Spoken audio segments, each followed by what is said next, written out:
Peace, this is King Noble Black Supremacy. And with this particular video, I want to talk about how every knee shall bow and every tongue shall confess to black supremacy. Black supremacy is the ultimate destination of every black soul. I don't want you to get lost into the words black supremacy. They're just unapologetically and radically correct and true. But a lot of times when you hear the word black supremacy, you liken it to white supremacy, as the KKK or organizations that has used the term supremacy in a negative manner. So it distracts you from what black supremacy is. See, white supremacy has always been propaganda. It's always an illusion. It's always been a false pretense. It's something that is not real. It's been something postured. Black supremacy is a reality. It's a reality. It's not just posturing yourself. So don't get distracted by the word supremacy. Just look at the term or phrase black supremacy as it is just unapologetic, raw reality. Every knee and every tongue shall confess. Every being shall confess to black supremacy. Every conscious entity will recognize black supremacy at the very end of their journey to enlightenment and to realization globally. I don't care wherever they're at or wherever they're from. They will get to the point of black supremacy. This is a fact. Black supremacy is the raw and uncut truth. And a black supremacist is just one who realizes it and has the power to stand on it and as it in the face of any and all things. That's it. That's what a black supremacist is. And that's what they shall continue to be. That's a fact. As melanated people, we essentially are the embodiment of black supremacy itself. It is our mother. It is our father from which we come from. We are that blackness. That eternal, infinite blackness is who and what we are. But we know ourselves not. We know ourselves not. The light shined in the darkness, but knew itself not. The light was the darkness. We are lights in the darkness of our own selves that do not realize the darkness is who and what we are. Every knee shall bow and every tongue shall confess to black supremacy. It doesn't want to say it. It doesn't want to get to that point. Nobody wants to get to that very point of black supremacy. But they're all saying it. All of our teachers have taught black supremacy. And all the conscious schools of thought, each and every one of them have taught black supremacy. If you're a Hebrew, you say that blacks are really Judah, really Israelites. That we're really the chosen people of God, the elect, the elite. We are supreme above all. We're the chosen people of God.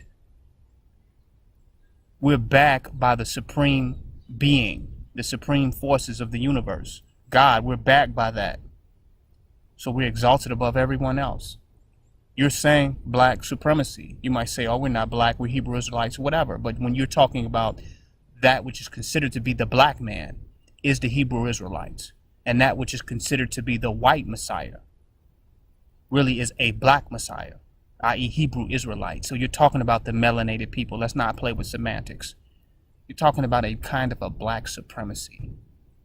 The black people being in tune with and connected to and dear to that which is supreme and backed by that which is supreme. When they come into the fold of that supremacy, you say it's through following the laws and statutes and commandments. However you may say that the route is to get to it, it is still reconnecting with the supreme that we are reflective and representative of. If you say Jesus was black, you say that we're created in the likeness and image of God, so we are the representations of the supremacy on earth. If you say that we are 5%ers, you say the black man is God, maker and owner, cream of the planet earth, that we are the supreme being, that we are God. That's black supremacy. God is the supreme being.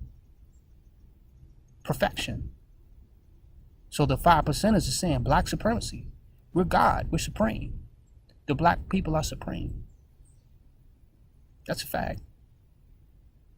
If you go over to the Kemetic people, they're saying that we're supreme. We have the most supremest monuments on earth, the pyramids. And we created the most supremest civilizations in the Nile Valley civilization in Kemet and Nubia. You're saying that we are supreme. That we're the origin of all literature, language, all civilizations. That we are the original creators of all of that. The most advanced civilization that has ever existed in the Nile civilization, that we are descendants of that. You're saying we're supreme.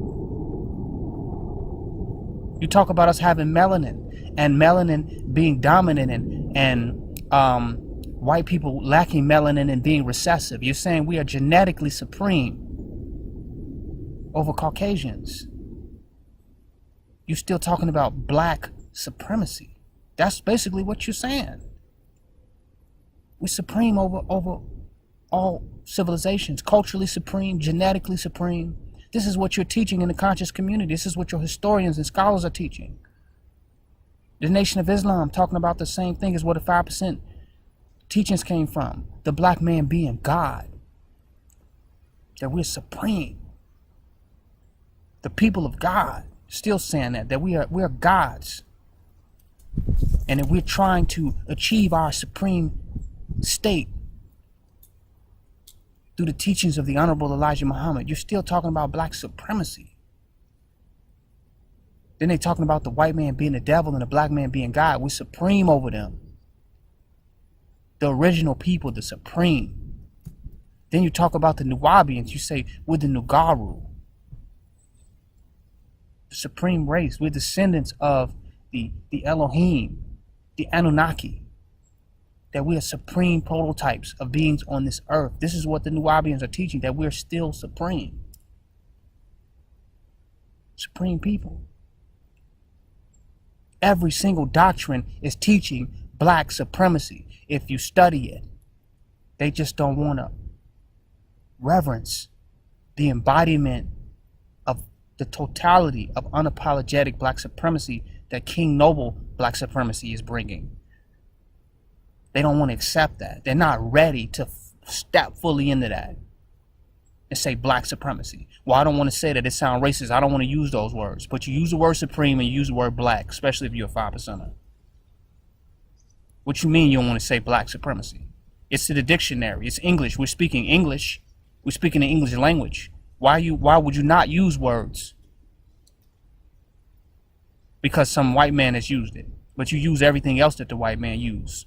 But when it comes to black supremacy, you don't want to say that. I don't want to say that. I'll say black first. You don't want to say black supremacy. But you know damn well that's what you've been teaching, and you know damn well that's what you've been saying. But you're scared of this cracker. You're scared of this devil. And you don't want to stand fully in black supremacy. You don't have the testicular fortitude or the not bold enough to just go ahead and just say it. We just say it, and we live it. We live it. We allow ourselves to be fashioned and molded and sculpted by that. You say sovereignty, the sovereignty movement. You ain't saying nothing but black supremacy. Sovereignty means supreme. If you are sovereign, that means you are the highest. You are autonomous. You are self-government. You're the highest. You at the highest level. Sovereignty just means supreme. There is nothing higher than you that can govern you or tell you what to do or put you under its jurisdiction or make you subject to it. So by saying you are sovereign, you are saying you are supreme. The sovereignty movement for black people is nothing but a black supremacy movement. It's saying, look, we are higher. We are higher. We are our own. We're higher than these people that are trying to rule and regulate and govern us, that we are higher from them. We are their mothers and fathers. We are the mothers and fathers of all civilization on the earth. So why are they running us and trying to tell us what to do and govern us? We're still saying black supremacy. We're still saying that we are supreme. Every movement that you name within the conscious community, you find black supremacy. Every knee shall bow and every tongue shall confess to black supremacy. The Rastafarian movement. If you deal with the Boba Shantes, they're chanting black supremacy. His Imperial Majesty Haile Selassie is looked at the embodiment and the manifestation of black supremacy in his advent and in his time. That's what he was looked at. That's what they were looking for. That's what the Jamaicans was looking for. The manifestation of black supremacy. And they saw that in His Imperial Majesty Haile Selassie. But it's a new time now that we live in today, and black supremacy is still manifesting itself. It's been manifesting itself for over 76 trillion years, and it's come as many different teachers that we have had, many different avatars, many different Buddhas, many different Christs. And it has returned again as His Holiness, King Noble Black Supremacy. That's the time that we're living in. But the difference is that I'm standing up and coming boldly and coming directly with black supremacy. I'm not beating around the bush. I'm not apologizing. I'm not trying to be validated. I'm not trying to make white people feel comfortable, feel safe, feel secure. I'm not doing that. I don't have time for that. I'm just bringing it as it is. Y'all been teaching black supremacy, and I come as the embodiment to stand on and stand as black supremacy. Because only a real nation can come out of black supremacy. It can't come out of nothing else. If you're not supreme, then you're not fit to autonomously, independently govern your affairs, because you're not supreme. How can we trust something that is less than supreme to be autonomous? So until you recognize black supremacy, you'll never have black nationalism. You'll never have Pan-Africanism, because you are not supreme enough to do it. You can't make the ultimate final decision. That which is supreme is the highest ruling entity. That which supreme is the final decision, is the ultimate authority on it. And if you have not achieved that and cannot recognize and see yourself as that, then you will have no nation. You only have ethnicity. You only have culture. You only have a parade. When you have supremacy, then you have a nation. Then you have an army. Then you have a military. But you need supremacy. And the Tamahu, or the European, or the Caucasoid, or whatever you want to call him, is showing you that, because he has the supreme what? Court. And the Supreme Court can even make rulings that's even higher than the president. We see this with what's going on with the administration that we have here today. The Supreme Court can block the president. It's the final ruling, the final decision on all acts that's happening within this country. This is a fact. So if they didn't see themselves as being supreme, then they wouldn't have the integrity to have a nation. They would always be under something or someone else of which felt it was supreme, or whom they felt was more supreme than them. And that is the situation that we suffer from as black people in America. And how conscious we feel that we are, and what we feel like we know, and our history, we still feel like there's something more supreme outside of us, whether it's a mystery god or a spook, or whether it's this damn devil that's walking around on this earth. We still feel like that there's something more supreme than us. So we cannot regulate and rule our own affairs, to create our own autonomy, to create our own nationhood, and to be respected upon the nations of the earth. This is a fact. All of these organizations have taught black supremacy in some way, in some fashion, in some form. Everyone in the conscious community, even the metaphysicians, teach that we're supreme. Just come out and say we're gods. We create our own reality. That we're manifesting this all in our mind and all in our consciousness and the power of our thoughts. That we are still the supreme beings. This is what your metaphysicians are teaching. We are the supreme beings through our conscious creation of reality, through our thoughts. By using occult magic and esoteric sciences, we tap into our supremacy. So they're still saying we are supreme. And if you're black doing that, then that would make you a black supremacist, because you're a black person who is supreme. You can't be a white supremacist if you're a black person that's supreme. If you're in a black body and you're supreme, then you're going to be a black supremacist. So if you realize you're God in a black body, guess what? You're a black God. If you realize you're supreme in a black body, guess what? You're a black supremacist. Why does that word bother you so much? Because over here you can realize you're supreme and you're God and you have these magical powers and power of your thoughts and creating your own reality, and that you're a supreme entity internally on a metaphysical level. But then you come over here and say, but I am black, I do love my people, and I do love my culture. But you can't put them together and say, well, black supremacy then, goddammit. You have to keep them separated. So when you're around white people, you love everybody. But when you in your metaphysical circles, you realize yourself as a supreme being, as somebody who creates their own reality. You can't put them together. That's all King Noble did, was he came and he put them together. He took your supremacy from the metaphysical and creative powers that we know we possess as human beings, and he took our love of ourselves and culture and our inability to escape the skin that we was born in, which is black and melanated. Put two together, you come up with black supremacy. That's all. You're going to be both. I don't care how metaphysical you get. If you was born black, you're going to lead this earth black. So you might as well be a black supreme being. You might as well be a black supremacist. You might as well see the supremeness of who and what you are. Not just mentally, but physically.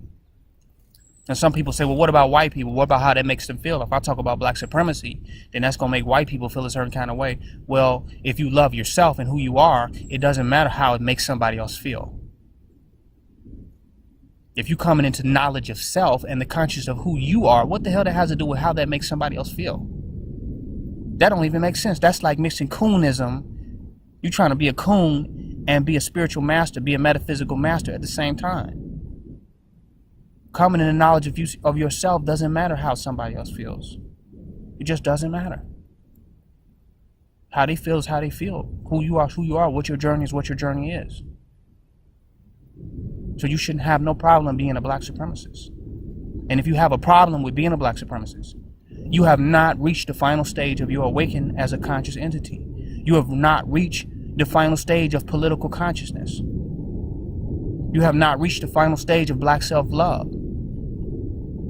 You have not reached the final stage of black nationalism. You have not reached the final stage until you can utter out black supremacy. You have not reached there. That is what it all was arising to. All your teachers was pointing to that, wanting to get you to see that. And not only want you to get you to see that, also getting you to see what you could do if you could be that. Because if you recognize yourself as a black supremacist, then what's going to come from you as an entity? The same, where we're going to keep coming with the same excuses that's kept us under white supremacy for over 400 years. You can't make those excuses no more. Are you still going to continue to be under this white man and be apologetic and be cooning and shucking and jobbing? You can't do that no more once you realize that you're a black supremacist. Only that which is supreme can come from a supreme being. So now your actions have to bear witness to your knowledge. That's your understanding. So now we have to look at your ways and actions, and we can see the mind of a supreme being, the mind of an entity that see themselves as being supreme. That's going to change the whole universe. That's going to change our entire condition as a people. It can't be the same if the average person in our community realized they was a supreme being. It wouldn't be the same. We wouldn't go for this that we're going for today. We wouldn't feel so victimized and powerless and vulnerable. If we acknowledge we were supreme beings, we reached the stature that we once was at, that our teachers have talked about in the ancient civilizations. That which attests to our greatness. We would live up to our legacies, and then we would actually transcend past our legacies to bear witness to the supremacy that we really possess as a people. Every knee and every tongue, every knee shall bow and every tongue shall confess to black supremacy. And that's all the black supremacist is really causing to happen. That's what we are putting into motion. That's what we have come here, because this is the time of the complete awakening of black people. Not just knowledge, not just information, not just regurgitation, but complete awakening. That's the time we're in right now. Complete, unapologetic, total awakening. And that will be the answer and solution to our condition as a people. Because if you don't acknowledge yourself to be supreme, then you cannot come up with a supreme answer and a supreme solution. You cannot. This is King Noble Black Supremacy. Join my website, www.kingnoblepblacksupremacy.com. Donate and don't hate.